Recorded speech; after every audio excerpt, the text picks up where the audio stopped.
Thank you very much.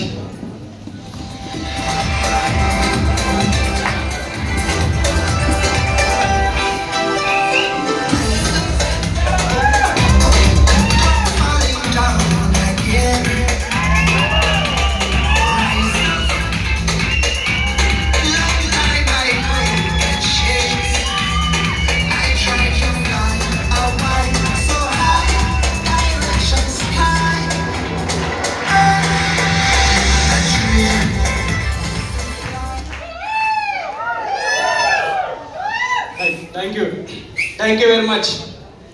Good morning. ఎట్లా ఉంది అంటే ఇక్కడికి ఒక 6 సంవత్సరాల కిందట 7 సంవత్సరాల కిందట బైక్ మీద ఎండ వాన చలి అన్నిటిని తట్టుకొని ఇదే మీటింగ్ హాల్లోకి వచ్చి కూర్చుంటుంటుంది. కానీ ఈరోజు ఇదే మీటింగ్ హాల్కి మర్సిడీస్ బెంజ్ కార్లో వచ్చింది.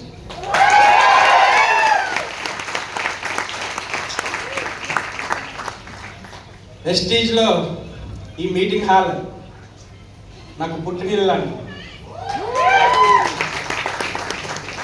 Thank you very much my all uplines అందరికీ థ్యాంక్ యూ ఈ అవకాశం ఇచ్చినందుకు. సో నా పేరు సింహాచారి, ఇంతకుముందు చూశారు.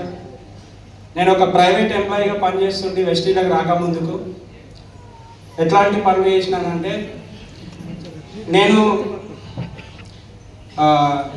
మంచి ఫ్యామిలీలో పుట్టాను. సడన్లీ ఫైనాన్షియల్ ప్రాబ్లమ్స్ ఎప్పుడు ఏమవుతుందో మనకు తెలియదు. సేమ్ అట్లనే అయిపోయింది. మా నాన్న ఎక్స్పైర్ అయిపోయారు, అంతకుముందుకు అమ్మ ఎక్స్పైర్ అయిపోయింది. చిన్న ఫైనాన్షియల్ క్రాషెస్ స్టార్ట్ అయిపోయినాయి. స్టడీ ఆపేయాల్సి వచ్చింది. స్టడీ ఆపేసి ఒక స్కూల్లో 1500కు పనిచేయాల్సి వచ్చింది. సో దాంతో జర్నీ స్టార్ట్ అయిపోయింది. ఈ 1500 చాలా రోజులు అయితే మనకు ఇబ్బంది అవుతుంది అని చెప్పేసి ఆలోచన చేసి ఒక 2 years తర్వాత మళ్ళీ వేరే జాబ్కి ట్రై చేస్తుంటే ఒక దాంట్లో 4000 రూపాయల శాలరీకి ఇంకొక జాబ్ వచ్చింది, 4000. సరే ఇదైతే ఏముందిలే, 1500 కంటే ఎక్కువనే కదా అని చెప్పి చేస్తూ ఉంటే దాదాపు 4000 రూపాయల నుంచి స్టార్ట్ అయిన జర్నీ 10 సంవత్సరాల తర్వాత నా జీతం ఎంత అంటే 13,500 రూపాయలు. సో దీని లోపల చాలా అప్ అండ్ డౌన్స్ వచ్చినాయి. జీవితం అంటే మారుతూ ఉంటుంది.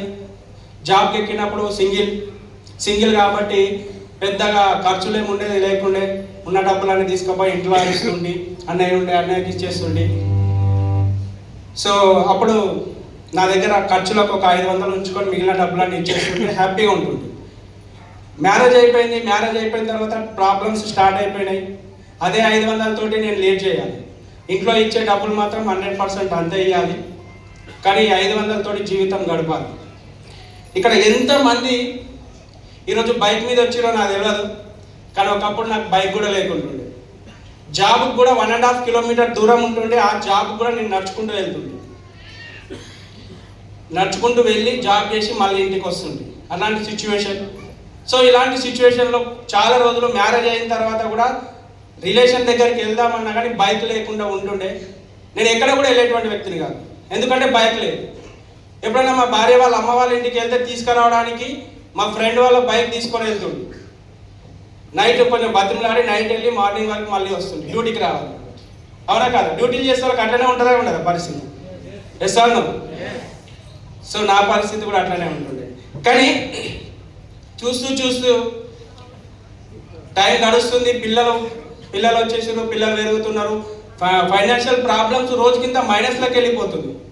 దీంతో పాటు ఒక వ్యక్తి అదే కంపెనీలో పనిచేసేటువంటి వ్యక్తి బైక్ అమ్ముతా అంటే 15,000 రూపాయలకు ఆ బైక్ తీసుకున్నాను.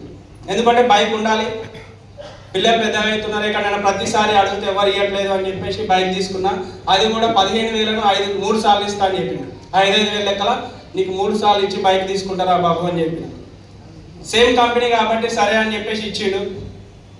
దాంట్లో అక్కడ నుంచి ఫస్ట్ టైం బైక్ తీసుకున్నాను సొంతంగా. ఫస్ట్ టైం ఒక సొంత బైక్ నాకు వచ్చింది సెకండ్ హ్యాండ్. సో అట్లా చేస్తూ పోతున్నాం. అయినా కానీ ఫైనాన్షియల్గా ఎక్కడా కూడా సెట్ కావట్లేదు అని చెప్పేసి మేము ఏం చేసినామంటే కొన్ని రోజులు ఆలోచన చేసి ఇంకేదైనా పని చేద్దాం, అడిషనల్గా ఎక్స్ట్రా ఇన్కమ్ కోసం ఒక పిండి గిన్నె స్టార్ట్ చేసినాం. దాంట్లో కూడా కొంచెం చిన్నగా ఆదాయం రావడం స్టార్ట్ అయింది. కానీ అది కూడా సరిపోవట్లేదు. ఎందుకంటే మేము ఎంత ఎక్కువ కష్టపడుతున్నామో దానికి డబుల్ మైనస్లకి వెళ్ళిపోతుంది జీవితం. పిల్లల హెల్త్ ఇష్యూస్ కావచ్చు, అన్ని రకాల ప్రాబ్లమ్స్ అనేటువంటివి ఫేస్ చేస్తుంది.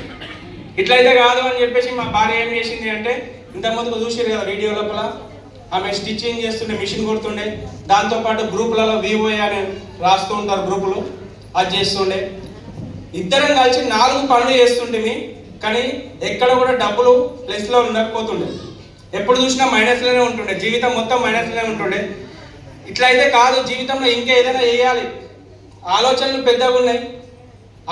పెద్దగా ఉన్నాయి కానీ ఆచరణకు ఏం లేదు నా దగ్గర అని చెప్పేసి ఆలోచన చేస్తూ ఏదైనా ఇంకొక బిజినెస్ వెళ్దాము అని చెప్పేసి ఆలోచన చేస్తే, బిజినెస్ సైడ్ వెళ్దాము అనుకుంటే ట్రెడిషనల్గా డబ్బులు కావాలి, ఇప్పటికే మైనస్లో ఉన్న, అప్పులలో ఉన్న, ఇంకేం డబ్బులు పెట్టాలి అని చెప్పేసి ఆలోచన చేస్తున్నాం.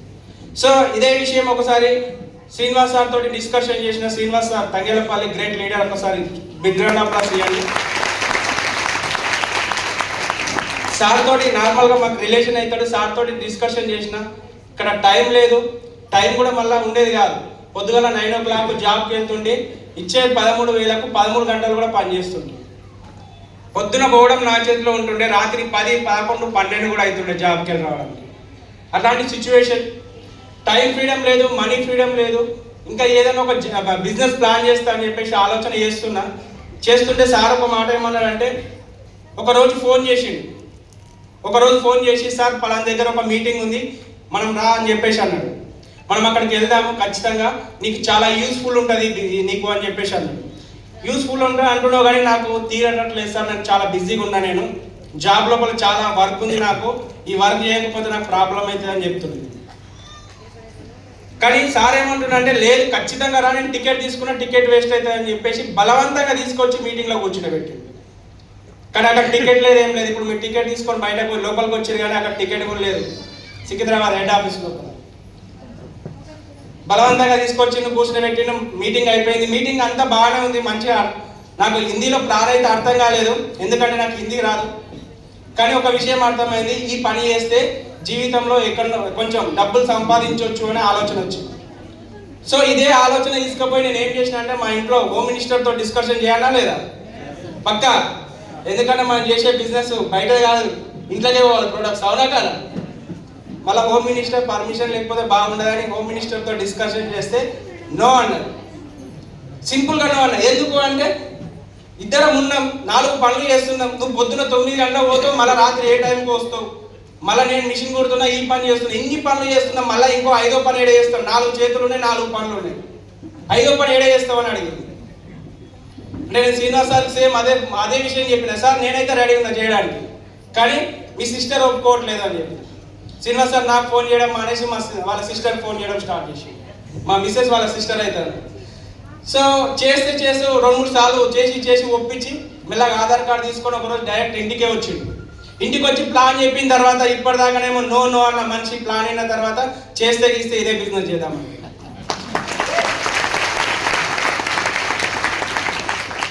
సరే బిజినెస్ అయితే స్టార్ట్ అయింది, బిజినెస్ అయితే మంచిగా ఉంది.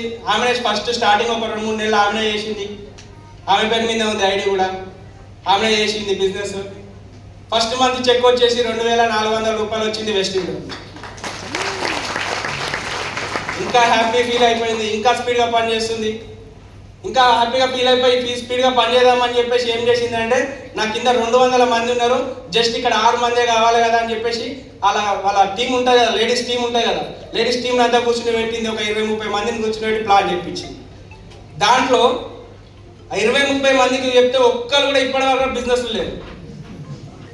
సబ్బు పేస్ట్ తీసుకోవడానికి కూడా ఎవరు రెడీ లేదు. ఈమె ఒకటి అనుకుంది, రివర్స్ అయిపోయింది. సరే ఇట్లయితే కాదు అని చెప్పేసి బయట వాళ్ళ ఫ్రెండ్స్ చెప్పడం స్టార్ట్ చేసింది. నేను ఇంకా బిజినెస్లోకి రాలేదు, నేను పార్ట్ టైమే చేస్తున్నా, మీకు సపోర్ట్ చేస్తున్నాను. ఆమె చేస్తూ సెకండ్ మంత్ 4,600 రూపాయల చెక్ తీసుకుంది. థర్డ్ మంత్ వచ్చేసరికి 14,000 రూపాయల చెక్ వచ్చింది. అంతలోనే శ్రీనివాస్ సార్ ఫోన్ చేసి, సార్ నువ్వు 10 సంవత్సరాలు కష్టపడితే నీ జీతం వచ్చేసి 13,500, ఇక్కడ జస్ట్ 3 నెలలు కష్టపడితే 14,000 రూపాయలు వచ్చింది, ఒక్కసారి ఆలోచన చేసుకో ఏది బెటర్ నీకు అని చెప్పేసి. నేను జాబ్ చేస్తున్నప్పుడు సార్ అక్కడ జాబ్లో ఉండేటువంటి వ్యక్తులు ఇంకొక మాట చెప్తున్నారు, అదంతా వేస్ట్ మాటలు, అవన్నీ ఎవరికి వస్తాయి, మీరున్న వాళ్ళకే పైసలు వస్తుంటాయి, మనకు రావు పైసలు, నువ్వు ఓపు వాళ్ళకని వాళ్ళు చెప్తున్నారు. నేను ఎవరి మాట నమ్మాలి ఇప్పుడు? చాలా అంటే దాదాపుగా అక్కడ మా మేనేజర్ చెప్తున్నట్టు, వద్దు దాంట్లో పోతే నీ జీవితం ఖరాబ్ అవుతుంది, మంచిగా దీంట్లో జీతం ఉంది, మంచిగా పని చేసుకో, అవి అన్నీ మీదోళ్ళకే వస్తాయి, ఏదో ఒకసారి వచ్చినాయి మళ్ళీ నీ జీవితంలో రావు నీకు అంటారు. అరే లేదు సార్ నాకు ఇట్లా వచ్చినాయి అని చెప్పినా కానీ వినట్లేదు ఆయన. వినకుండా రిటర్న్ ఏం చేసింది అంటే, నేను ఎప్పుడైతే లీవ్ పెడతానో ఆ రోజు నాకు జీతం కట్ చేసి స్టార్ట్ చేసింది. ఇక ఇట్లయితే కాదు అట్లయితే కాదని నాకు రెండే ఆలోచనలు ఉన్నాయి. నా ముంగట ఒక ఆలోచన వచ్చింది, ఏంటి అంటే 2 దారులు ఉన్నాయి, ఒకటి జాబ్, రెండోది బిజినెస్. ఒకటి జాబ్ ఉంది, రెండోది వెస్టీజ్ ఉంది, ఏది తీసుకుంటే బాగుంటుందని ఆలోచన చేసిన తర్వాత ఒక ఆలోచన వచ్చింది, 13,000 కోసం నేను 10 సంవత్సరాలు కష్టపడ్డాను. ఈ 13,000 దీంట్లో సంపాదించడానికి 3 నెలలు టైం పట్టింది. చలో ఏదైతే అదైతుంది అని చెప్పేసి నేను బిజినెస్కు జాబ్ రిజైన్ చేసిన, బిజినెస్లో స్టార్ట్ చేసిన.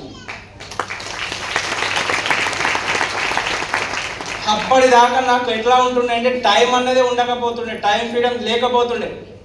కానీ వెస్టీలకు వచ్చిన తర్వాత ఎప్పుడైతే నేను బిజినెస్ స్టార్ట్ చేసినో, ఈరోజు మనకు కూడా చాలామంది చెప్తుంటారు, ఎంతమంది ఎక్కిరి చేయాలో అంతమంది ఎక్కిరిచ్చిరండి, ఎంతమంది ఎగతాళి చేయాలో అంతమంది ఎగతాళి చేసారు.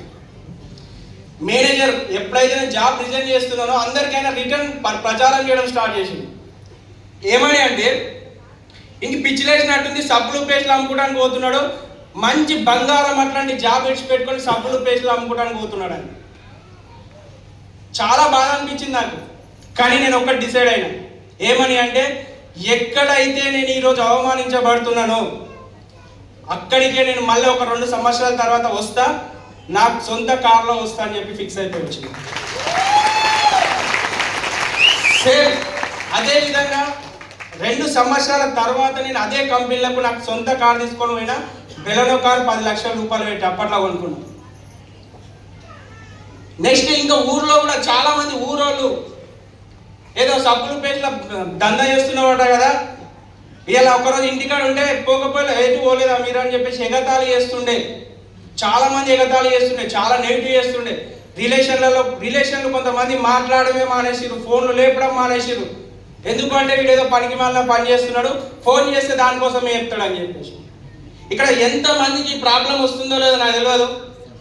నేను ఒక 2 సంవత్సరాలు ఒక రిలేషన్ దగ్గర కూడా పోలేదండి. ఎందుకు అంటే పోతే ప్రతి ఒక్కరికి పెళ్ళికి పోతే పెళ్లి మీద లేదు ఫోకస్, నా మీదే ఉంటుండే. ఏదో పని చేస్తున్నట, సబ్బులు పేస్టులు అమ్ముతున్నట, ఎన్ని పైసలు వస్తున్నాయి. అలాంటి సిచ్యువేషన్. నేను ఒక్కటే ఫిక్స్ అయినా, 1,00,000 రూపాయలు వచ్చేదాకా నేను ఎవరి దగ్గరికి పోను అని చెప్పి ఫిక్స్ అయిపోయినా. సో అట్లా పని చేయాల్సి వచ్చింది అన్నట్టు. మేము పని చేసుకుంటూ ఈ స్థాయిలో ఉన్నాం. ఇదే బొగ్గులకుంట మీటింగ్కు చాలాసార్లు మేము అటెండ్ అయినాం. ఎండలో ఎండ కొడుతున్నా కానీ మేము మీటింగ్కి వస్తుంటే, మీ వాన పడుతున్నా మీటింగ్కి వస్తుంటే, మీ వర్షంలో తడిచి ఎండి కూడా మేము మీటింగ్లో వచ్చి కూర్చుంటుండే. ఏ ఒక్కరోజు సింహాచారి అనేటువంటి వ్యక్తి వెస్టీజ్ స్టార్ట్ అయినప్పటి నుంచి ఇప్పటి వరకు ఒక్క సండే కూడా ఒక్క మీటింగ్ మిస్ కాలేదు. ఆ కమిట్మెంట్ మేము తీసుకొని పనిచేయడం వల్ల మా జీవితం ఈరోజు ఉంది. మేము మొన్న రీసెంట్గా ఎలక్షన్లు అయినాయి కదా, మా ఊళ్ళో చాలామంది ఎగతాళి బాగా చేసారు, చాలా ఇబ్బంది పెట్టిరు. కానీ మొన్న మా ఊళ్ళో ఎలక్షన్లు అయితే నేను వేరే దగ్గర ఉంటున్నా, ఇప్పుడు కొంచెం దూరంలో ఉంటున్నా, మేడ్చల్లో ఉంటున్నా. మాది నాచారం విలేజ్, 30-40 కిలోమీటర్ల డిస్టెన్స్ ఉంటుంది. అదే ఊరికి ఓటు వేయడానికి వెళ్ళినా, కాకపోతే నార్మల్గా కాదు, మర్సిడీస్ బెంజ్ కాదు.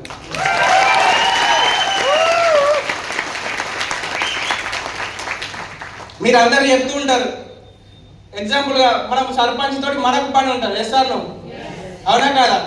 సర్పంచ్ సార్ నాకు ఈ పని కావాలి, ఆ పని కావాలని. నేను గెలిచిన సర్పంచ్కి ఫోన్ చేసి ఒకటే విషయం చెప్పిన, మన ఊళ్ళో స్కూల్ ఉంది కదా, స్కూల్ మొత్తం కన్స్ట్రక్షన్ అవుతుంది కొత్తగా, మొత్తం కన్స్ట్రక్షన్ అయినాక నాకు ఒక్క ఫోన్ కాల్ చేయి, ఆ స్కూల్కి ఏం కావాలో దానికి 1,00,000 రూపాయలు నేను డొనేట్ చేస్తాను. బాగుంటుందా? మనం రిటర్న్ గిఫ్ట్ ఇస్తే ఎట్లా ఉంటుంది సర్పంచ్కి? బాగుంటుందా? సో ఈరోజు అలాంటి స్థితిలో ఉన్నాం మేము. ఇదంతా చేంజ్ కావడానికి, జీవితం మారడానికి ఒక 13,000 రూపాయలు సంపాదించే వ్యక్తి ఇంత చేంజ్ కావడానికి మరి రీజన్ ఏంటిది? సెకండ్ హ్యాండ్ బైక్ కూడా లేదు నా దగ్గర, కానీ ఈరోజు సెకండ్ హ్యాండ్ బైక్ లేనటువంటి వ్యక్తి, ఒకప్పుడు సెకండ్ హ్యాండ్ బైక్ మీద తిరిగినటువంటి వ్యక్తి ఈరోజు మర్సిడీస్ బెంజ్ కార్లో తిరుగుతున్నాడు అంటే రీజన్ ఏంటిది కావచ్చు? గట్టిగా గట్టిగా సార్ నేనేం చెప్పాలి అవసరం లేదు సార్. గ్రేట్, 100%. ఎఫ్ఆర్యూకి మీకు ఎంతమంది ఇన్వైట్ చేస్తున్నారో నాకు తెలియదు, మీరు రమ్మనగానే వస్తున్నారో రారో నాకు తెలియదు. నేను ఫస్ట్ టైం ఎఫ్ఆర్యూ వెళ్ళలేదు, ఫస్ట్ టైం గోక్రౌండ్ మీటింగ్ అటెండ్ చేసిన. ఇంత నమ్మకం రావడానికి కారణం ఏంటి అంటే ఒక సిచ్యువేషన్ చెప్తాను చూడండి. బిజినెస్ అనేప్పుడు up and downs common. Business అంటే నాకేం పెద్ద పరిచయం లేదు, వెస్టీజ్ అనేటువంటిదే నాకు ఫస్ట్ టైం. సో డౌన్ అయింది బిజినెస్, కొంచెం ఎవరు చెప్పినా కానీ వినట్లేదు. డౌన్ అంటే ఎవరు చెప్పినా వినట్లేదు. 100 మందికి ప్లాన్ చెప్తే 100 మందిలో ఒక్క వ్యక్తి కూడా బిజినెస్లోకి రావడానికి రెడీ లేవు.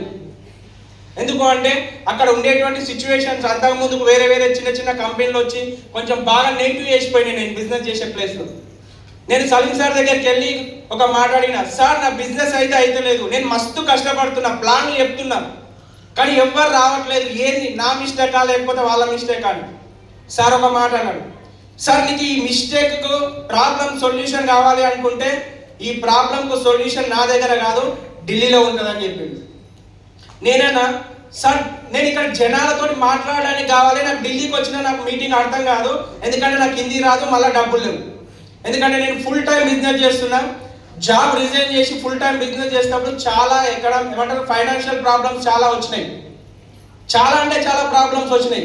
ఒక్కొక్క రోజు నా దగ్గర 10 రూపాయలు కూడా జోబులో ఉండేటువంటి పరిస్థితి అయిపోయింది. రేపు ప్లాన్కి వెళ్ళాలి అంటే నేను ఈ రోజు 100 రూపాయల ప్రోడక్ట్ ఎట్టి పరిస్థితులు అమ్మాలి, ఎందుకంటే రేపటి పెట్రోల్ పోసుకోవాలి. అలాంటి సిచ్యువేషన్లోకి వచ్చేసింది పరిస్థితి.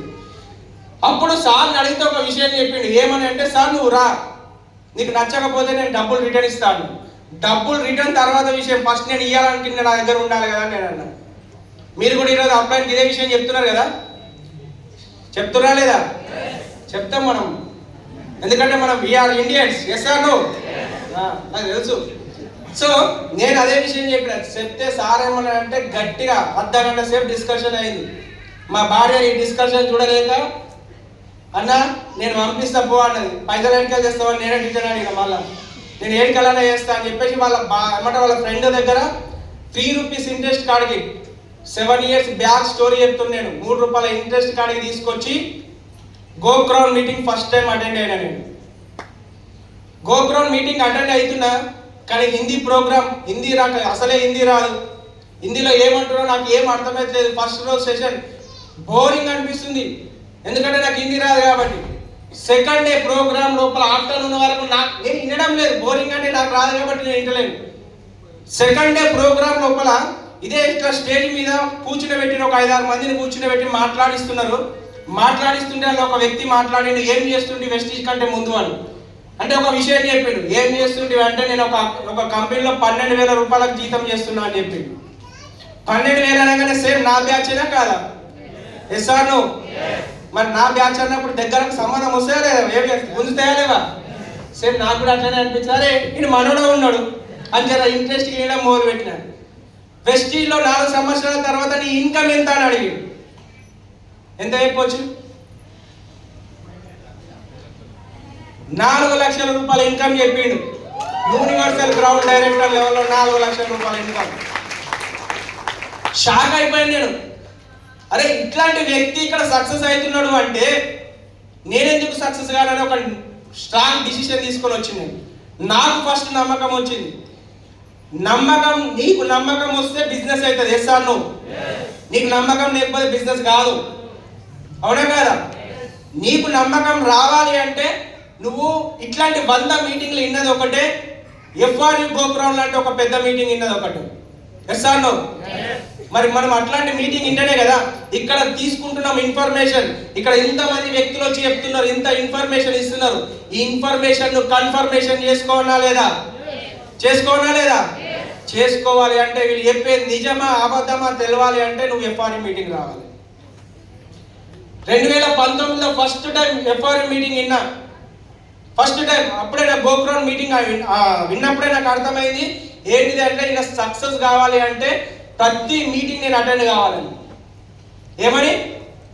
ప్రతి మీటింగ్ నేను అటెండ్ కావాలి. నా దగ్గర డబ్బులు లేకుండా నేను ఖచ్చితంగా ఎఫ్ఆర్ఐ మీటింగ్లకు అటెండ్ అయినా, ప్రతి గోక్రౌండ్ మీటింగ్ అటెండ్ అయినా. ఇలా మర్సిడీస్ బెంజ్ కార్ ఉంటేనే రాలేదు. మర్సిడీస్ బెంజ్ కార్ రావాలి అంటే మినిమం 5 సంవత్సరాలు ఫ్యామిలీ యూనియన్ మీటింగ్లు వినాలి.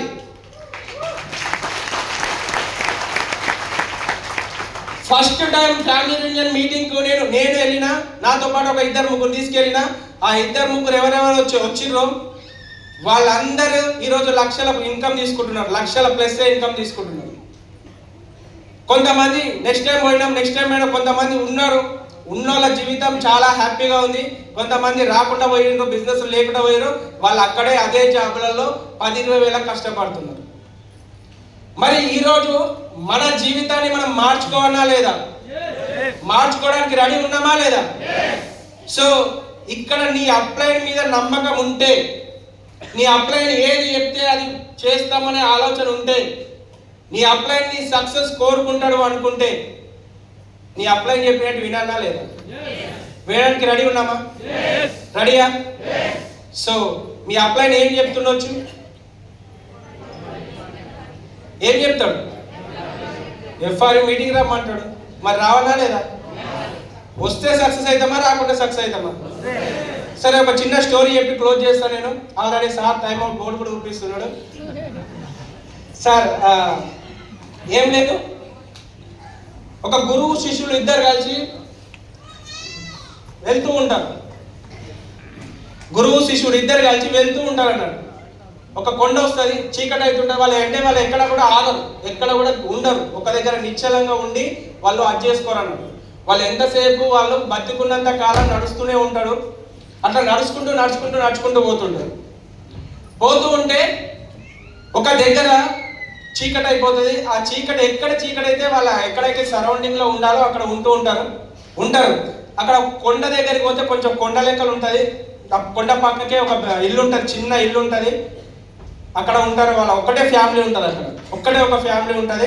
వాళ్ళ దగ్గరికి పోయి నైట్ వాళ్ళకి చెప్తారు, అమ్మ నేను ఇక్కడ స్టే చేస్తాం, మేము ఈరోజు ఈ నైట్ ఇక్కడ, మీ రాత్రి ఇక్కడ పడుకొని మార్నింగ్ లేచి మళ్ళీ మేము వెళ్తామని. ఏమంటారు, కొంచెం గురువు కాబట్టి సాధువు రూపంలో ఉంటాడు కాబట్టి, సరే ఉండండి స్వామి, మీకేం అభ్యంతరం లేదు, మీకేం కావాలో అది అని చెప్పేసి అంటారు. ఇస్తారు. అంతా చెప్తుంటుంది. వాళ్ళ పరిస్థితి చెప్తుంటుంది. చాలా ఎకరాల జాగు ఉంటుంది వాళ్ళకి, చాలా ఎకరాల జాగు ఉంటుంది. కానీ పేదవాళ్ళు, కటిక పేదవాళ్ళు, ఉండడానికి ఇల్లు కూడా ఉండదు. గుడిసె వేసుకొని ఉంటారు. గుడిసెలో వాళ్ళ జీవనం ఏంటిది అంటే ఒక ఆవు మీద డిపెండ్ అయి ఉంటారు. ఒక ఆవు పాలిస్తుంటుంది, ఆవు పాల మీదే వాళ్ళు బతుకుతూ ఉంటారు అన్నట్టు. సో గురువు చూస్తాడు, బాగా అబ్జర్వ్ చేస్తారు వీళ్ళ పేదరికానికి కారణం ఏంటిది అని చెప్పేసి. గురువు ఏం చెప్తాడంటే లాస్ట్కు ప్రొద్దున లేవగానే అందరు పడుకొని ఉంటారు. అందరికంటే ముందు గురువు శిష్యుని లేపి ఈ ఆవును ఏదైతే ఉందో కొండ మీద తీసిపోయి కిందికి నూకేసి అని చెప్తాడు. వాళ్ళ జీవనాధారమే ఆవు, కానీ ఆవు అనేటువంటి దాన్ని తీసుకుపోయి నువ్వు కిందికి నూకేసే అని చెప్తాడు. గురువు గారు చెప్పగానే శిష్యు షాక్ అవుతాడు. అరే మనకు వీళ్ళు ఆశ్రయం ఇచ్చిర్రు, పండుకుందామని చెప్పేసి అంటే ఇంత జాగిస్తే వాళ్ళకు బతుకుదేరు నువ్వు చంపేయమంటున్నావు, కరెక్ట్ కాదు కదా గురువు అని చెప్పేసి అడుగుదామంటే గురువును క్వశ్చన్ చేయలేను. గురువు ఏం చెప్పిండో పని చేస్తా అని చెప్పి ఫిక్స్ అయిపోతాడు. తీసుకుపోతాడు, కొండ మీదకి కింది నూకేస్తాడు.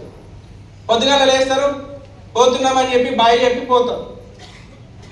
వీళ్ళ పరిస్థితి ఏమైతుంది, ఇప్పటిదాకా ఆవు మీద డిపెండ్ అయి బతుకుతున్నాం మేము, మాకు ఆవు లేదు, ఏంది మా పరిస్థితి అని చెప్పేసి కొన్ని రోజులు ఏడుస్తారు. ఏడ్చి ఏం చేస్తారంటే లాస్ట్కు ఇట్లా అయితే కాదు, ఇక పోయిన ఆవు పోయింది, ఎట్లా మనం కొంచెం ఈ జాగ ఉంది కదా, ఇంత జాగలో కొంచెం పూల మొక్కలు పెడదాం, కొంచెం వరి పండిద్దాం, కొంచెం ఇంకేదైనా సాగు చేద్దామని చెప్పేసి ఆ పొలం ఏదైతే ఉందో దాన్ని సాగు చేయడం స్టార్ట్ చేస్తారు. చేసి కొన్ని రోజుల తర్వాత వాళ్ళు ఎట్లా అయిపోతారంటే ఆ గుడిసె కాస్త ఇల్లు అయిపోతుంది, బిల్డింగ్ అయిపోతుంది. వాళ్ళు ఒకప్పుడు పూర్ ఫ్యామిలీ, ఈరోజు రిచ్ ఫ్యామిలీ అయిపోతుంది. ఇక్కడ ఒకసారి ఆలోచన చేయండి, మీకు ఈ స్టోరీ అర్థం కాలేదు నాకు తెలుసు.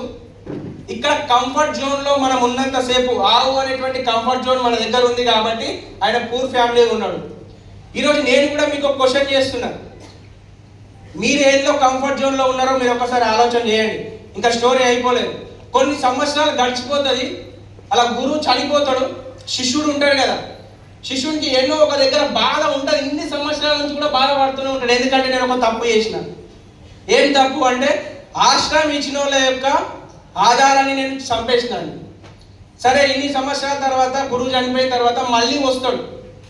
ఒకప్పుడు వచ్చిన పొలము బీట్లు అంటే మొత్తం బీడు భూమి ఉంటుండే, కానీ ఈరోజు అది సాగు భూమిగా మారుతుంది. చూసి షాక్ అయిపోతాడు, నేను వచ్చిన జాగా ఇదేనా కాదా. తర్వాత వాళ్ళ ఇంట్లోకి వెళ్తాడు, గురువు గుర్తుపట్టి మాట్లాడతారు. స్వామి, మీరు వచ్చిపోయిన అదృష్టం వేళ విశేషం ఏందో నాకు తెలియదు, కానీ ఆవు మాయమైపోయింది. ఆవు మాయమైంది. ఏం చేయాలని ఆలోచన చేస్తూ మెల్లమెల్లగా వ్యవసాయం చేయడం స్టార్ట్ చేసిన. ఈరోజు మొత్తం వ్యవసాయ భూమి అయిపోయింది. నేను ఈరోజు ఇంత రిచ్గా మారిపోయాను.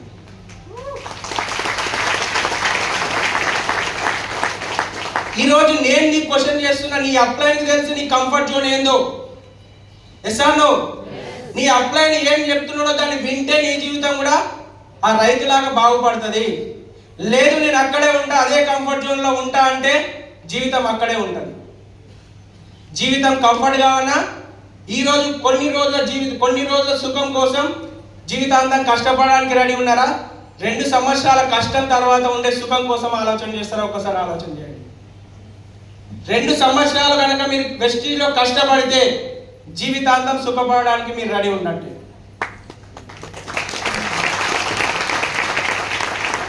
మీరు అంటున్నారు కదా ఇంత ముందుకు, చాలా మందికి ఎంతమందికి టైం ఫ్రీడమ్ కావాలి? Time freedom. ఇంతమంది ఉన్న టైం ఫ్రీడమ్ లేని వ్యక్తులు ఇక్కడ. ఎంతమందికి మనీ ఫ్రీడమ్ కావాలి? ఇక్కడ ఉన్న వాళ్ళందరికీ టైం ఫ్రీడమ్, మనీ ఫ్రీడమ్ కావాలి, సెక్యూరిటీ ఇన్కమ్.